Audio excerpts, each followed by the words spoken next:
नमस्ते प्रणाम। हम आप लोगों का छोटे भाई भतीजा सिंगर सूर्यवली पटेल और आज हम आ रहे हैं इसने रिकॉर्डिंग स्टूडियो में और देखा जाए रिकॉर्डिंग होती है आकाश बाबू का। और वीडियो कैसा लगा वाला आप लोग कमेंट करके बता दिए। और देखा जाए हमारे बड़े भैया मोनू भैया और हम लोग देखिए कितना भीग गए हैं।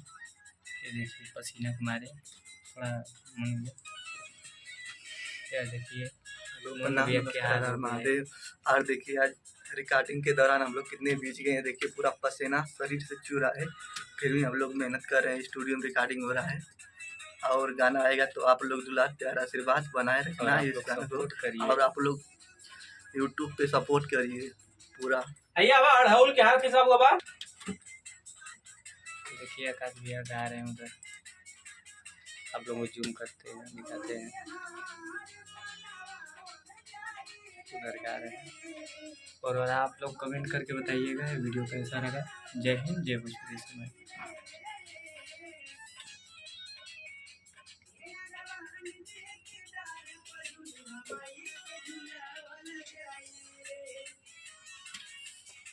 और देखा जाए आज हमारे आकाश भैया का एक गाना कंप्लीट भला और आप लोगों के कल सुने के मिली गाना